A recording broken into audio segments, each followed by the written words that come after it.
Okay, so there's Brenda, our HOA president, currently looking like a victorious gladiator, if gladiators wore visors and wielded clipboards sharp enough to circumcise a gnat. And there's Officer Miller, young, flustered, and standing ankle-deep in what used to be my prize-winning petunias. His police cruiser is nose down in the same flower bed, looking like it's bowing in defeat. This, believe it or not, wasn't even the weirdest part of my Tuesday. A low, guttural rumble echoes down the street, vibrating through the soles of my sneakers. Heads turn. Brenda's lecture on City Ordinance 7, subsection B, regarding proper curb distancing, which she was passionately delivering to the mortified Officer Miller, trails off. That, I mutter to myself from the passenger seat of the approaching behemoth. That would be me. The SWAT van, affectionately nicknamed the Beast by its owner, my best friend Dave, turns the corner. It's big, it's black, and it doesn't exactly scream suburban errand vehicle. Dave is grinning, aviators on, looking like he's about to liberate a small country. I'm just trying to sink into the seat, this whole mess. It all started with General Grant. Earlier that Tuesday morning, my biggest concern was whether the delivery guys from Gargantuan Gnomes, Inc. would remember to be careful with the General's tiny, but surprisingly patriotic, American flag. I was on the phone with them, practically vibrating with excitement. "Yep, Mike Henderson," I chirped into the receiver. "General Grant, 7-footer. He's the one riding the majestic squirrel, if that helps narrow it down. Just tell the guys to leave him by the petunias I actually managed not to kill this year. What could possibly go wrong?" Famous last words, right? General Grant wasn't just a gnome, he was a statement. 7 feet of pure, unapologetic ceramic badassery. My masterpiece. Brenda, whose life mission appeared to be sucking all joy and non-beige colors out of the neighborhood, was definitely not going to be a fan. Mid-morning, the delivery truck, impressively large itself, rumbled to a stop in front of my house. Chaz and Leo, the delivery guys, emerged looking like they'd already wrestled a tag team of grizzly bears and a particularly stubborn IKEA flat pack that morning. They started the delicate process of maneuvering the massive, bubble-wrapped figure of General Grant onto a heavy-duty dolly. It was a spectacle. My neighbor, Mrs. Henderson, no relation, just a source of endless postal confusion. And a point Brenda loved to bring up at HOA meetings. "We have 2 Hendersons, Michael. It's imperative your lawn is immaculate to avoid." Henderson confusion was definitely peeking through her blinds. And then, as if summoned by the crinkle of disturbed bubble wrap or a shift in the feng shui of the cul-de-sac, Brenda materialized. Clipboard in hand, visor casting a menacing shadow over her eyes. "Michael!" Her voice cut through the quiet morning air like a poorly sharpened knife. "What, in the name of approved earth tones and unambiguous property lines, is that?" "Brenda, good morning to you too," I said, trying for breezy. It came out more like a nervous squeak. "This is General Grant. He's Art." Brenda's eyes narrowed at the towering, still mostly obscured figure. "It appears to be a violation of Section 4, subsection C, lawn adornments exceeding 36 inches in height, or displaying non-neutral color palettes, or conveying unapproved levels of whimsy." She might have added that last part, or maybe it was just implied in her tone. Chaz, a wiry guy with a tattoo of a bulldog on his forearm, muttered to Leo, a larger fellow who looked like he ate bylaws for breakfast. "Here we go. Told you we should have charged extra for hazardous HOA zones." Leo just sighed, a deep, world-weary sound. "Brenda," I tried, aiming for reasonable. "It's my yard. He's a gnome, a very large, very patriotic gnome. He's bringing joy, character, a certain je ne sais quoi to the neighborhood." "He's bringing property values down, Michael," she snapped, tapping her clipboard with a blood-red fingernail. And he's certainly not on the pre-approved list of culturally sensitive and aesthetically harmonious garden statuary. I'm warning you, if that thing touches your lawn, I'm calling the authorities about this blatant disregard for community standards. And that truck? She gestured vaguely at the delivery vehicle, which was parked perfectly legally by the curb, is an obstruction. Leo, bless his stoic heart, tried to intervene. Ma'am, we're just trying to deliver the art. If you could just sign here on line 3. Brenda ignored him, her eyes fixed on me, burning with the righteous fire of 1,000 HOA violations. The authorities? Brenda, it's a garden gnome, not an unpermitted nuclear reactor. I was trying to keep it light, but a knot of dread was forming in my stomach. This was Brenda in full battle mode. It's a slippery slope, Michael, she declared. First, it's oversized gnomes. Next, it'll be lawn flamingos, then people painting their houses. Chartreuse, anarchy. I'm calling 911 in noise. And she did. She actually did. She pulled out her phone, her thumb jabbing at the screen with furious precision. Yes, 911? She trilled, her voice suddenly taking on a dramatic, damsel-in-distress quaver. I need to report a major disturbance in the Primrose Path subdivision. A giant, possibly unstable structure is being erected as we speak. It's visually aggressive, and there's a suspicious, unmarked commercial vehicle blocking the thoroughfare. Send officers immediately. It's an emergency of aesthetic proportions. Chaz looked at Leo. Leo looked at Chaz. I looked at the sky, wondering if it was too late to have General Grant delivered to an undisclosed offshore location.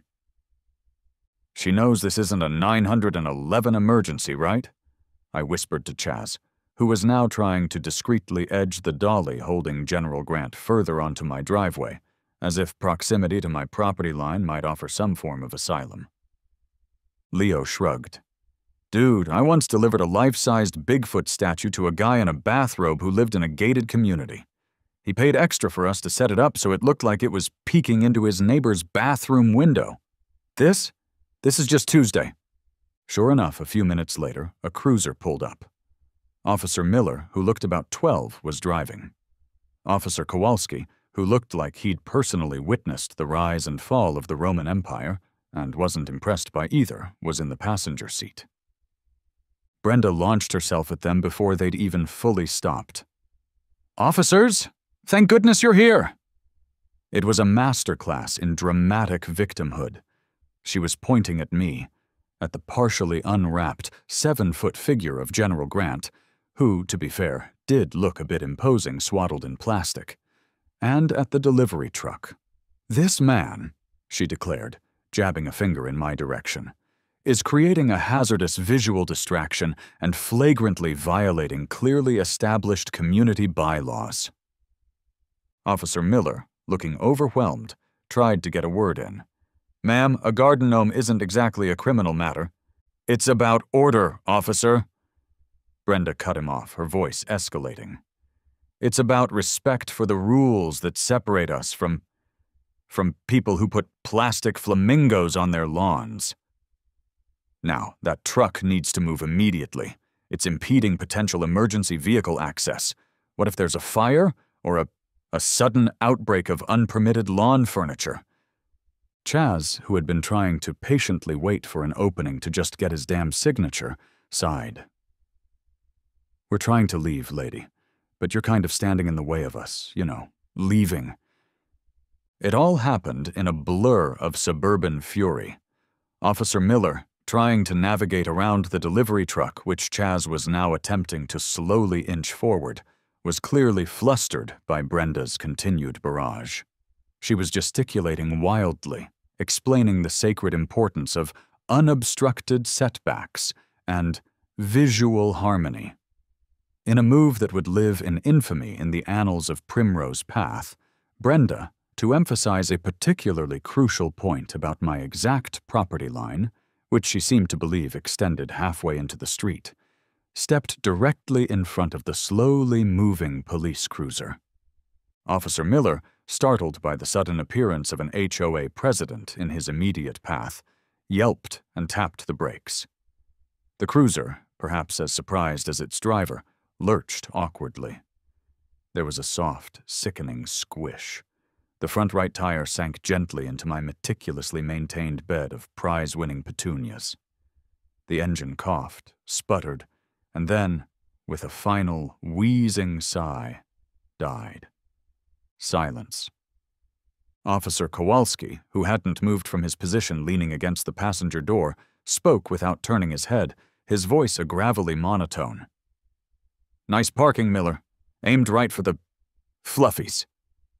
Henderson, are those the begonias you were so proud of last spring, or did you switch to petunias this year?" "They were petunias, Officer Kowalski," I said, a strange calm settling over me. "They were—" Brenda, however, seemed to view this as a personal victory. "You see, officer," she crowed, gesturing at the incapacitated police vehicle.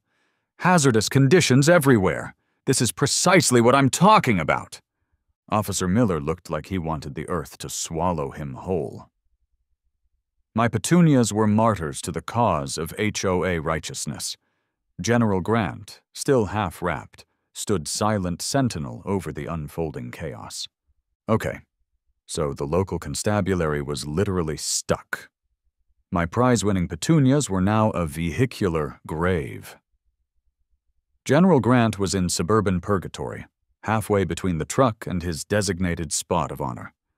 Chaz and Leo looked like they were about to declare him undeliverable, stage a mutiny, and use the bubble wrap to build a raft and escape down the storm drain. I needed a plan B, a big, armored, slightly overkill plan B. I needed Dave. I subtly pulled out my phone, shielding it from Brenda's eagle eyes. She was currently trying to issue Officer Miller a citizen's citation for improper floral engagement. "Dave?" I whispered into the phone, my voice tight. "Code Gnome. I repeat, Code Gnome. How fast can you get the beast over here?" There was a crackle of static, then Dave's voice, booming with an enthusiasm that was frankly terrifying in this context. "Mikey, is this a drill? Are we hot? Repeat, are we going hot? The beast is fueled and ready to roll. Got my tactical Hawaiian shirt pressed and everything from last weekend's charity car wash / urban survival bake sale." "Not a drill, Dave," I said, trying to keep my voice even. "But maybe dial down the hot part by about 1,000%. I just need a specialized transport solution. For a very large, very immobile garden ornament. And, possibly a visual deterrent for an overzealous HOA president who seems to have taken a police cruiser hostage with her rhetoric." "Say no more, buddy," Dave declared. "Operation Gnome Extraction is a go. I know just the maneuver. ETA 3 minutes. Beast out." 3 minutes. In Dave time, that could mean anything from 30 seconds to next Tuesday, depending on whether he got distracted by a squirrel or decided the beast needed a quick tactical car wash. But this time he was punctual. Horrifyingly, gloriously punctual. As I said, it was 3 minutes later when the ground began to tremble. Not in an earthquake, plates rattling in the cupboards kind of way. More of a distant T-Rex approaching, "Is that a monster truck rally I hear?" kind of way. Heads turned. Even Brenda, who was now attempting to explain to Officer Kowalski the finer points of municipal zoning law as it pertained to stalled emergency vehicles in perennial flower beds, paused her lecture. Officer Miller, who was on his radio trying to explain to dispatch why he needed a tow truck and possibly a psychiatrist, looked up with a dawning expression of pure bewilderment. The distinctive rumbling silhouette of Dave's decommissioned SWAT van, affectionately named the Beast, rounded the corner.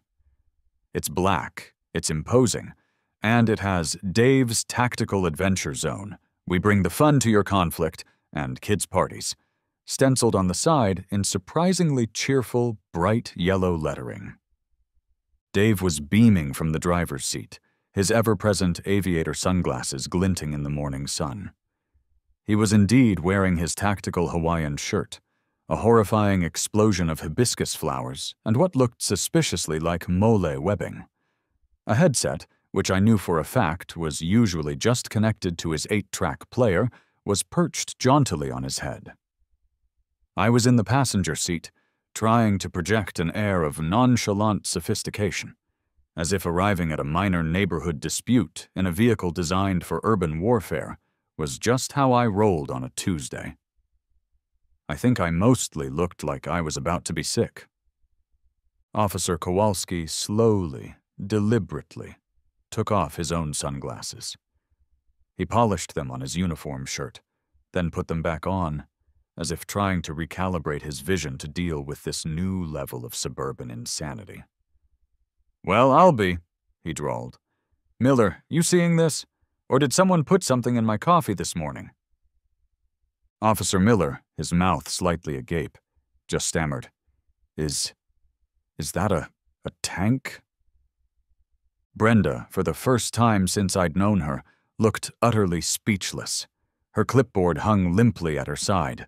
Her visor was askew. What is that? That monstrosity?" she finally managed, her voice a strangled squeak. Dave, ever the showman, hopped out of the beast with surprising agility. He gave a crisp, if slightly theatrical, salute to the general vicinity. "Mike, target acquired, is that the hostile?" He nodded towards Brenda, who was now glaring at him with the intensity of 1,000 burning suns. Then he gave her a blindingly cheerful wave. "Ma'am, love what you've done with the, involuntary vehicle garden feature. Very avant-garde." "Dave," I hissed, scrambling out of the beast. "Subtle. Remember our extensive 30-second conversation about Subtle?" I turned to the 2 bewildered police officers. "Officers, this is my friend, Dave. He's just helping me move something large, very large, and awkward." Officer Kowalski's eyebrow rose so high it threatened to disappear into his hairline. He cast a pointed look at the beast. "Large item transport, huh, Henderson? You expecting a siege for that gnome, son? Or are you planning on annexing the cul-de-sac?" Brenda finally found her voice again, and it was a full octave higher than usual. "An armored vehicle. This is highly irregular. This is a blatant display of vehicular intimidation. I'm adding this to my report. This whole street is out of control." She was fumbling for her phone, presumably to take pictures of the beast for her rapidly expanding dossier of my transgressions. Dave, meanwhile, was already in tactical mode.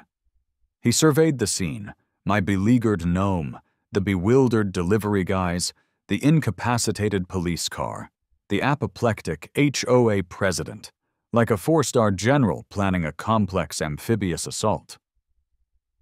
"All right, Mikey," he said, clapping his hands together. "Operation Gnome Extraction is in full effect. Gentlemen." He addressed Chaz and Leo, who looked like they were seriously considering abandoning their truck and making a run for it.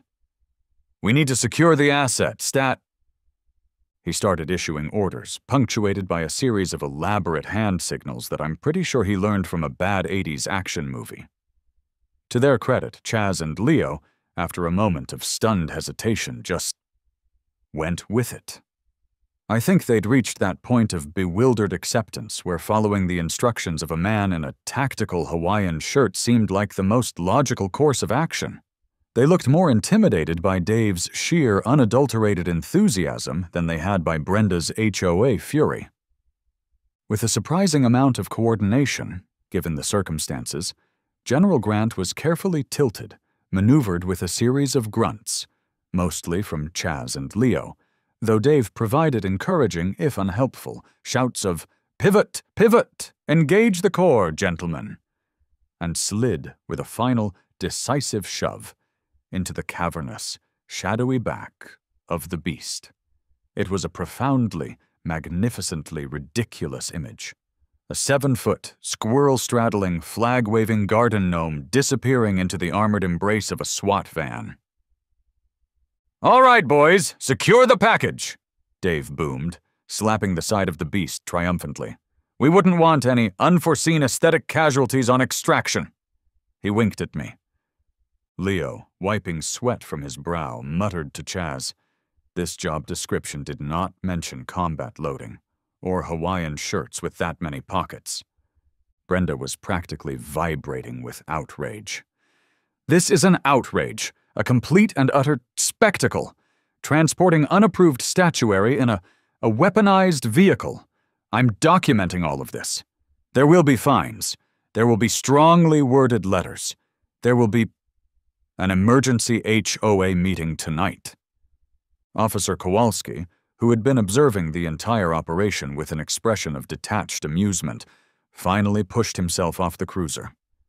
He ambled over to Officer Miller, who was still trying, with a notable lack of success, to explain to a very confused dispatch operator why he needed a tow truck for a non-accident in a flower bed, and also possibly a description of a civilian-owned armored personnel carrier. "Forget the tow for a minute, Miller," Kowalski said, his voice dry. "I think we just need popcorn, and maybe a lawn chair." Just when I thought the Richter scale of suburban weirdness couldn't possibly go any higher, just when I was starting to think, okay, this is it, this is the peak. It can't get any stranger than a gnome in a SWAT van and a cop car in the Petunias. A beat-up, slightly rusty pickup truck, the kind that runs on stubbornness and duct tape, rumbled to a halt behind the beast. The driver's side door creaked open, and out ambled Gary. Gary was my contractor. I'd hired him weeks ago, in a fit of ambitious landscaping, to build a small, decorative pond, a serene little water feature for General Grant to overlook once he was in place. Gary was a man of simple pleasures: cold beer, loud country music, and digging holes. He was also, bless his heart, perpetually about 3 beats behind the rest of the world. But he was a damn good pond digger. He was holding a shovel in one hand and a battered thermos in the other, and he seemed entirely unfazed by the tableau of vehicular chaos and simmering neighborhood tension that greeted him. "Mornin'!" Gary chirped cheerfully to the General Assembly of bewildered cops, furious HOA presidents, tactical fashion enthusiasts, and weary delivery men. "Mike around. Here for the pond dig. Got my best shovel." He spotted me through the throng. "Hey, Mike! Whoa, cool van?" His eyes widened in genuine admiration as he took in the beast. "You having a party and didn't invite your favorite pond guy? Not cool, man, not cool." Brenda, who had been momentarily distracted by the arrival of yet another unapproved vehicle, spun to face Gary, her eyes blazing. "A pond?" she shrieked, her voice cracking slightly. "There will be no unauthorized excavation on this property. There will be no unpermitted aquatic installations on this block. Do you have a permit for that? That dirt displacement device?" She pointed an accusatory finger at Gary's perfectly innocent shovel. I closed my eyes for a brief moment and rubbed my temples. A small, insistent twitch had started in my left eyelid. "Gary, buddy, your timing," I said, my voice weary but laced with a sort of hysterical fondness. "Impeccable, as always." Dave, however, saw Gary not as another complication, but as a potential new recruit for his unique brand of suburban problem-solving. "Pond, huh?" he said, striding over to Gary with his hand outstretched. "Dave, tactical advisor, need any tactical water features for that pond? I got some surplus camouflage netting that would look killer around the edges. Very nam-chic." Gary's eyes lit up. "Camouflage netting? For a pond? Would that, like, hide it from the fish?" Officer Kowalski, to his eternal credit, decided it was time to try and restore some semblance of order, or at least prevent the spontaneous formation of a heavily armed landscaping committee. He stepped forward, holding up his hands in a placating gesture that probably worked better on actual criminals than it did on an incensed HOA president and a man offering to militarize my koi pond. "All right, folks, let's all just take a deep breath and try to de-escalate," Kowalski said, his voice carrying a surprising amount of authority despite the utter absurdity of the situation. "Ma'am," he addressed Brenda, who was now trying to simultaneously photograph Gary's shovel, the beast, and a particularly offensive dandelion that had dared to sprout near her own perfectly manicured lawn. "As far as actual law enforcement is concerned, Mr. Henderson's gnome, while visually assertive, isn't, strictly speaking, illegal. HOA disagreements, as I'm sure you know, are typically civil matters." "Civil?" Brenda scoffed, clutching her clipboard to her chest like a shield. "Officer, this is anarchy. This is a complete breakdown of societal norms, and that urban assault vehicle." She gestured wildly at the beast, where Dave was now enthusiastically explaining to Gary the benefits of reinforcing pond liners with Kevlar. "It's a multi-role tactical transport, ma'am," Dave called over cheerily. "Very versatile. Seats 12 or one very large, very patriotic gnome. We could even use it to transport the, educational fish for the pond." "Look, Brenda," I interjected, trying to steer the conversation away from weaponized goldfish. "I just want General Grant by his new pond. That's it. Gary," I pointed to a relatively untraumatized patch of lawn near a wilting rose bush. "The pond goes over there. See? Nice and peaceful. No camouflage netting required, Dave." Gary looked momentarily disappointed. "So, no booby-trapped lily pads either, then?" Kowalski sighed, a sound that seemed to carry the weight of every bizarre suburban dispute he'd ever witnessed. "Okay, Henderson. Let's talk about the gnome. Mrs." He glanced at Brenda's self-important HOA name badge. "Brenda, what exactly is the core violation here, besides its general largeness?" Brenda puffed herself up, ready to unleash a fresh torrent of bylaws. She flipped through her binder, a blur of highlighted pages and aggressively underlined subclauses. "It's the height, officer. The unapproved materials, the sheer unadulterated whimsy of it. It doesn't conform to the neighborhood's established aesthetic of muted sophistication." "Muted sophistication?" I repeated. "Brenda, your prize-winning azaleas are currently serving as a ramp for a family of squirrels, who I suspect are running a tiny, adorable gambling ring. Let's not get too high and mighty about aesthetics." Then Dave, in a moment of what I can only describe as accidental, weapons-grade genius, decided to help the negotiation process along. He pulled a crumpled, slightly mud-stained leaflet for Dave's Tactical Adventure Zone from one of the many pockets of his Hawaiian shirt. It featured a picture of a group of slightly terrified-looking 9-year-olds in ill-fitting camo face paint navigating a very low-stakes obstacle course made mostly of old tires and rope. He smoothed it out and handed it to Brenda with a flourish. "You know, ma'am," Dave said, his voice earnest and sincere, "we also do birthday parties, corporate team-building events. We even have a special package for HOA cohesion combats. We could set up a mini capture-the-bylaw game right here on Mr. Henderson's lawn. It's great for morale, builds community spirit. We could even use the gnome as a strategic objective." Brenda stared at the leaflet. Her eyes, previously narrowed in righteous fury, flickered. A strange, calculating light began to dawn behind them.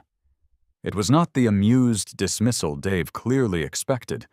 It was something far more terrifying, the unmistakable gleam of opportunity. "Community engagement," she muttered, tapping the leaflet with a thoughtful, blood-red fingernail. "Child-friendly activities, enhancing neighborhood appeal through structured, supervised recreation. Property value enhancement through organized, themed events." I exchanged a horrified glance with Officer Kowalski. He subtly shook his head, a silent warning. Dave, bless his oblivious tactical heart, beamed, clearly thinking he was making progress. "What have you done?" I whispered to Dave, my voice barely audible over Brenda's increasingly enthusiastic muttering about synergistic community initiatives and leveraging existing assets for maximum resident engagement. Dave just grinned, completely missing the ominous shift in the atmosphere. "Just building bridges, buddy. Trying to find common ground. She looks like she needs to blow off some steam with a good tire run and maybe a trust fall exercise. Though with that clipboard, maybe not a trust fall." And just like that, the tide of the battle turned. Not in the way I had expected or even hoped for. Brenda wasn't retreating. She was rebranding. She was pivoting. She was, in the parlance of corporate America, leveraging a crisis into an opportunity. She cleared her throat, her voice suddenly infused with a new, almost terrifying level of organizational zeal. "All right, Michael," she announced, her gaze sweeping over me, General Grant, still patiently waiting in the beast, Gary, who was now idly poking at a worm with his shovel, and Dave, who was demonstrating to an uninterested Officer Miller the proper way to tie a tactical bowline knot. Pending full committee approval, of course, and the immediate formation of several new, crucial subcommittees, specifically the Community Recreational Activities Planning Subcommittee and the Aesthetic Integration and Gnome Oversight Subcommittee. General Grant, or the Gnomic Installation, as it will henceforth be referred to in all official HOA correspondence, could potentially be the centerpiece of the first annual Primrose Path HOA Family Fun and Safety Awareness Day. My jaw may have actually dropped. Officer Kowalski coughed suspiciously, turning away to examine a particularly interesting cloud formation. "The pond," Brenda continued, her eyes gleaming with the fervor of a newly converted zealot, "if, and only if, it features verifiably educational fish, perhaps demonstrating the principles of aquatic ecosystems or the importance of responsible pet ownership, might also be permissible. Subject to a separate review by the Aquatic Features and Educational Marine Life Subcommittee, naturally." "Educational fish?" Gary piped up, his brow furrowed in confusion. "Like, do they gotta know their times tables or something? Or do we just get smart-looking ones? Got a catalog for that?" Dave, never one to miss a beat, jumped in. "Excellent. I can source some highly intelligent tactical goldfish. They've been through basic training, and that vehicle—" Brenda pointed a commanding finger at the beast. "That could be our official tactical safety awareness vehicle. For the children, of course. We could offer rides with signed waivers." "I can rig up a siren," Dave added, his eyes shining, "and a bouncy castle attachment for the roof. I've been working on a prototype." "No." The word erupted simultaneously from me and Officer Kowalski, a rare moment of perfect interagency accord. Brenda tapped her clipboard thoughtfully. "A bouncy castle might be excessive initially, but the safety awareness vehicle concept has merit. We'll add it to the agenda for the Vehicular Displays and Child-Proof Tactical Engagement Committee." I just sighed. A deep, soul-weary sigh that seemed to carry the weight of every unread HOA newsletter and every passive-aggressive note about recycling bins left out too long. "So, educational fish, Brenda? Regular goldfish, perhaps? We can tell the kids they're exceptionally studious and working on their dissertations." Brenda actually smiled. A small, tight, terrifyingly efficient smile. "Precisely, Michael. Proactive engagement. That's the new Primrose pathway." And so, peace, or at least a heavily bureaucratic, committee-laden, and slightly unhinged version of it, descended upon my cul-de-sac. Officer Miller, looking like he'd aged 10 years in the last hour, finally managed to get his cruiser towed by a very confused-looking tow truck driver who kept eyeing the beast with a mixture of fear and professional curiosity. Officer Kowalski, before he left, gave me a look that was equal parts profound pity and grudging respect. He even offered a subtle, almost imperceptible thumbs up. Chaz and Leo, after getting my signature, and a very, very generous tip, practically sprinted back to their truck, no doubt already composing the epic saga of the Gnome, the Karen, and the suburban SWAT team to share with their colleagues. They'd be legends in the delivery game for years to come. Gary, bless his simple, pond-digging heart, was happily excavating a hole in my lawn, humming a tuneless country song, and occasionally asking me if I thought the educational fish would prefer a gravel or a sand substrate for their scholarly pursuits.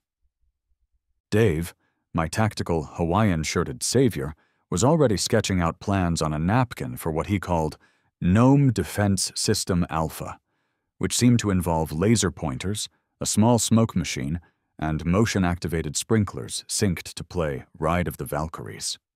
I politely declined for now. With much tactical precision, and nearly dropping him twice, much to Dave's theatrical dismay, man down, sort of, gnome down, we finally got General Grant out of the beast and onto his designated spot of honor overlooking the nascent and soon-to-be highly educational pond. He looked magnificent, regal even. His tiny American flag fluttered bravely in the late afternoon breeze.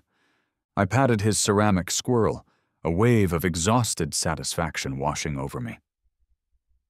"Well, old boy," I murmured, "you certainly made an entrance. Hope you like the sound of committee meetings and the philosophical musings of studious goldfish." Dave slapped me on the back, nearly sending me into the freshly dug pond. "Operation Garden Guardian. Flawless victory, my friend. Told you the beast was the answer to all of life's little problems." "You know, Dave," I said, watching Brenda across the street already on her phone, clipboard in hand, no doubt dictating minutes for the inaugural meeting of the Gnome Oversight Subcommittee. For a minute there today, when that SWAT van pulled up and Brenda's jaw hit her orthopedic sandals, I actually felt like the most normal person on this entire street. It was a profoundly terrifying feeling. Life in Primrose Path settled back down. Sort of. Brenda, true to her word, was now a woman possessed, a whirlwind of organizational fury and newly discovered passion for community engagement. I saw her the next day measuring my driveway with a tape measure, muttering about optimal spacing for the tactical obstacle course display, and designated zones for child-friendly safety demonstrations. Apparently, Dave had already volunteered the Beast and himself for a starring role in the upcoming HOA Family Fun and Safety Awareness Day. A few evenings later, I was in my backyard, beer in hand, watching the sunset paint the sky in hues that Brenda would undoubtedly deem non-compliant. General Grant stood proud, a silent, 7-foot testament to the absurdity of suburban life. The pond was filled, and 3 very ordinary, decidedly non-educational goldfish were swimming in lazy circles, blissfully unaware of their weighty academic responsibilities. My phone rang. It was Dave, his voice crackling with an almost unholy level of excitement. "Mikey, buddy, you are not going to believe this!" he yelled, so loud I had to hold the phone away from my ear. "Brenda just called. She officially booked the Beast for the Safety Awareness Day. Full appearance fee and everything. She wants me to give tactical safety briefings for tiny troopers to the kids. And get this. Get this, Mikey. She approved the roof-mounted bouncy castle, with a notarized waiver and everything. Said it showed innovative community outreach potential." I nearly choked on my beer. She what?" "Yeah," Dave crowed. "And she wants to know if General Grant can wear a tiny little safety helmet for the occasion. You know, for authenticity. and to promote head injury awareness among the gnome-appreciating demographic. Isn't that awesome? I looked out at General Grant, his painted eyes serenely surveying his new domain. A tiny safety helmet for a 7-foot squirrel-riding, flag-waving garden gnome. And just like that, I knew. This wasn't the end of the story. This was just the hilarious, bewildering, and utterly unpredictable beginning of my new life in Brenda's adventure suburbia. And honestly, after I managed to stop laughing, I realized I couldn't wait to see what happened next. First order of business, though. Find a gnome-sized tactical safety helmet. With a chin strap. Brenda would insist on the chin strap.